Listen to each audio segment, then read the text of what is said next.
Hello mga kalonger. Good morning po mga kalonger. So update natin yung isang full sibling ni Lady Maasin mga kalonger. So biniyak ko na po yung kapares dahil nga hindi po nagfertile yung itlog nila. So bibigyan natin ng panibagong kapares mga kalonger. So andito ngayon sa may likuran natin. Ayun po. So full sibling po ni Lady Maasin yan. Kak po siya mga kalonger. So eto, papakita natin at hahanapan natin ng bagong kapares mga kalonger.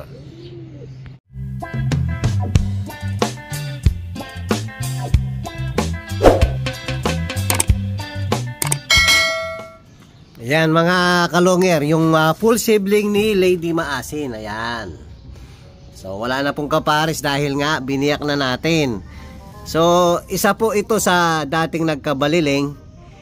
Pero ngayon mga kalonger, ayan, magaling na siya. So dati bumabaligtad pa yan mga kalonger, nahihirapan na kumain. So tinago lang natin dun sa pinaka-confine section natin sa baba, sa third floor. Dun sa may kwarto, lahat po nang nagkakasakit doon ko dinadala. Wala naman pong wala tayong ginagamit na gamot. Pagdating sa baliling mga kalonger, kusang gumagaling yan mga kalonger. So madami po yan, madami nang gumaling. Yung pinalipad ko nga, yung pinapalipad natin ngayon na dalawa, si Dagol at saka yung checkered. Ito kasabayan nito mga kalonger na nagkabaliling din parehas. So ito hindi ko na ilalaban, gagamitin na lang natin. Gagawin natin breeder. So hahanapan natin ng the best na kapares ngayon. So meron akong napupusuan sa naka-stack natin sa baba.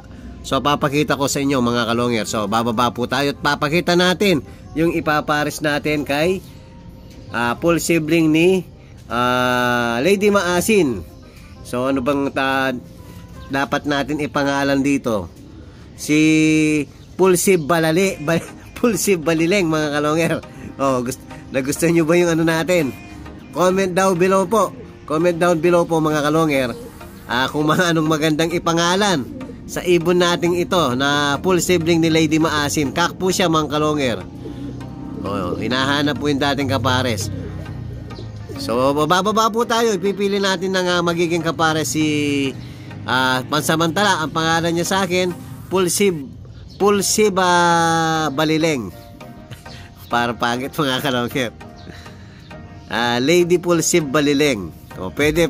Babahala na po kayo. Mag-comment kayo kung ano yung magandang ipangalan natin dito. So, bababa muna tayo mga kalonger.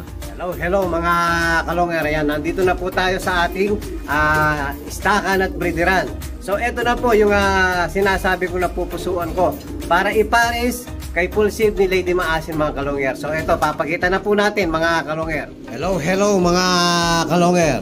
So ito isa sa napupusuan ko na gusto kong ipares kay full sib ni Lady Maasin.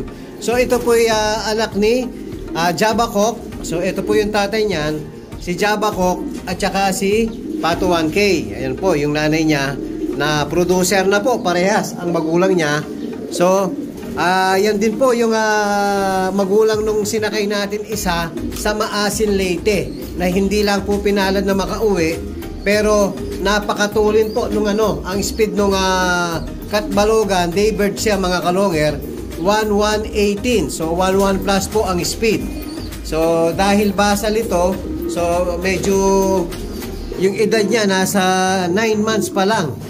So alanganin i-breed, pero pwede na rin mga kalonger. Kaya lang mas parang gusto ko to. Ito kasi mga kalonger, proven na, alis ka dyan. So yung checkered na yan, proven na po. Talagang istorbo to. Nakapag-produce na po ng first overall champion to mga kalonger. Kung natatandaan nyo po si Pasa, ito po yung nanay ni Pasa na first time kong ginamit. Yun, naging anak niya si Pasa, first overall champion po. So ang pinares ko dati dito, ito si yung Javier Finisher natin, ayan. Yan po yung pinalas ko dito. Parang hen siya mga kalonger, pero kak po yan. Yan, Javier Finisher po yan mga kalonger. First time kong ginamit dito. So nakapag-produce sila ng first overall champion. So hindi ko pa rin binalik. Inikot ko pa rin ito sa ibang natin, mga hen natin. ito po na full sibling naman ni Solo Sola Javier Clacker.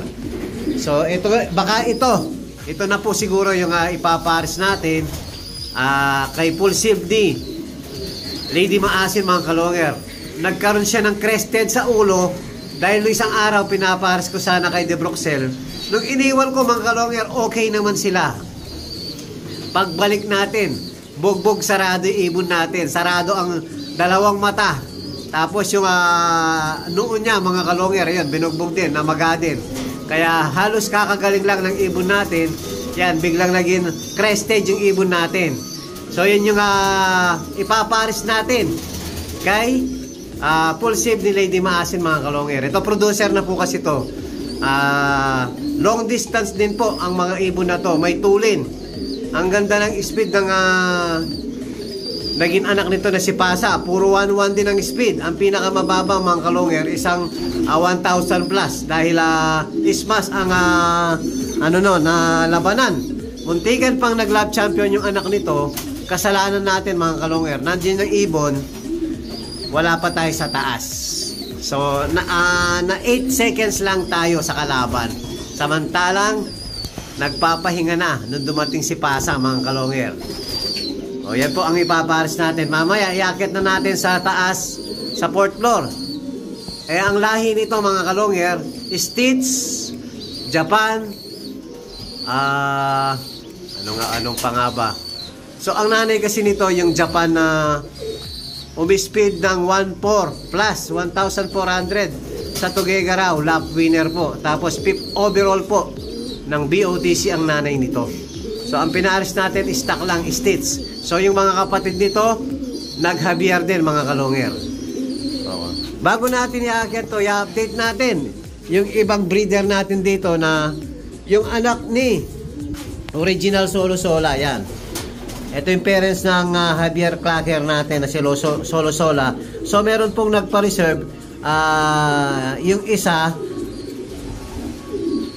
napunta po kay Sir Mr. Secret muna. So ito po, pinaampun ko dito sa Taiwan. Sa Taiwan natin. Ngayon siningsingan ko yung isa ng, ayan po, BBC at saka MacArthur. So yung kay Sir, so para makita ni Sir, ito po, ngayon ko lang sisingsingan ng commercial at saka personalized ko, mga kalonger. So, ito po yung mapupunta sa'yo. Direct anak ni Solo Sola, mga kalonger. Yung original na Solo Sola. Yan. Ito po si Solo Sola Javier Clacker. Bali kapatid. Full sibling niya po niya nito, yung mapupunta kay Sir.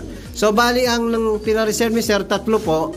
Isang anak ni Lockbreed, full sibling ni Lady Maasin. Tapos isang anak ni Solo Sola.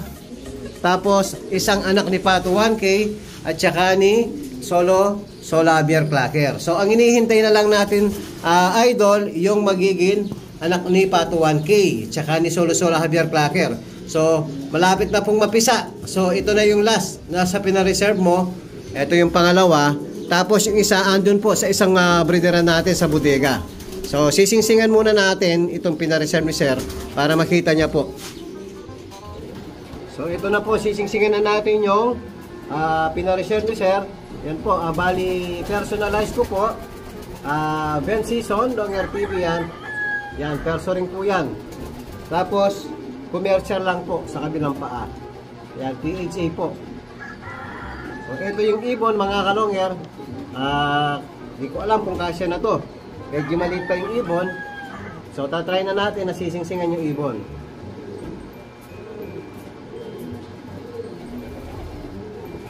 Sana ito po.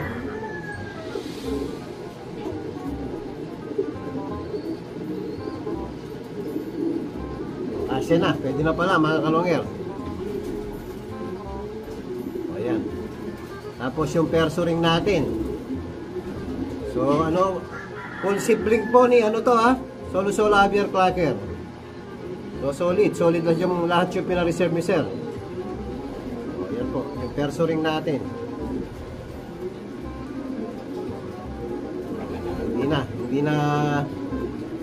Hindi na malalabas to, mga kalonger. So eto po, yung pinareserve nyo. So isa na lang hinihintay natin, idol, yung anak ni Pato 1K. So ibabalik na po natin dun sa magulang. Salamat sa tiwala mga kalongger. So ito na po mga kalongger, oh, yung siningsingan natin. Oh, perso, yan, Ben Season, Longger TV, may number ko pa. Tapos yung kabila, yan, PHC, commercial lang. So ibabalik na natin sa nag-ampon kay Taiwan. Yung isa, sinuksukan natin ng BBC at saka MacArthur. Dahil solid po ang linyada niyan. Ganyan tayo katiwala. Kaya double ring po, BBC at saka MacArthur.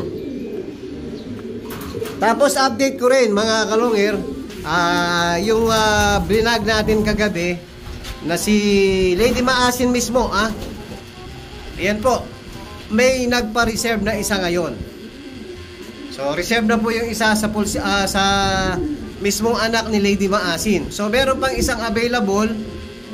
Meron pa pala yung nauna, available pa po itong isa na to. Tapos at saka meron pa siya unang napisa dun sa asawa niya dati na si Kuryente. So nasa 13 days na po yun, magto 2 weeks na. So dito sa kapipisa lang last 3 days mga kalongger, reserve na po yung isa. Tapos available pa yung isa.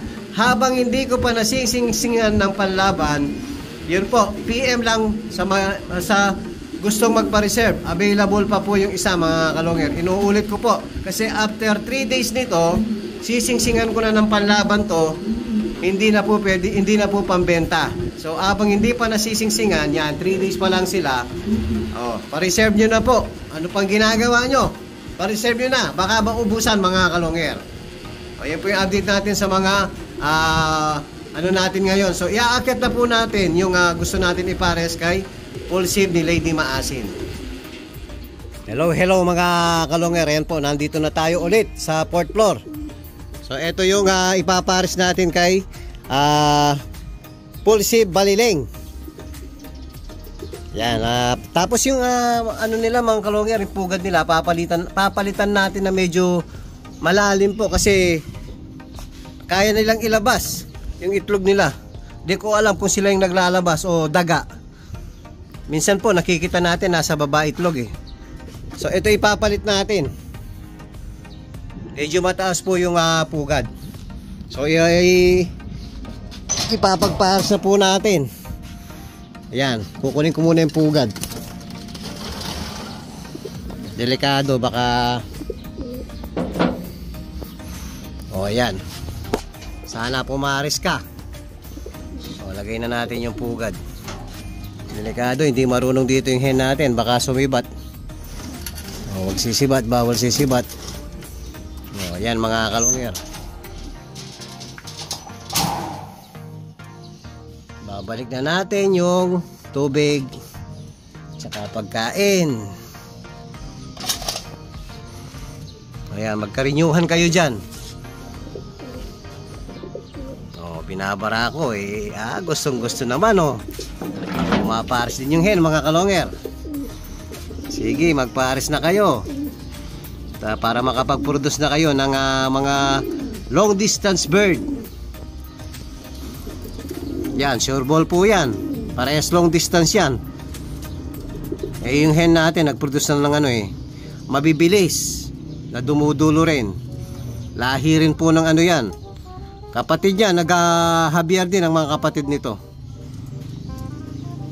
Sure ball na long distance yung mga ibon na to mga kalongger. Ayan, mukhang pares na agad mga kalongger. Ayos. Pares na. Walang kahirap-hirap mga kalongger. Yan po yung update natin sa bago natin pinagpares at sa mga nagpa-reserve sa atin. Maraming salamat po sa tiwala mga kalongger. Asahan nyo po ang mapupuntang ibon sa inyo. Solid ang linyada. Yan po, maraming salamat sa tiwala mga kalongger. At kung bago pa lang kayo sa aking channel, huwag kalimutan mag-subscribe, like and share at pakipindot na rin po yung notification bell, pati na rin po yung all para updated kayo sa mga bagong video natin. So yun lang po mga kalongger, maraming salamat po. Keep safe and God bless.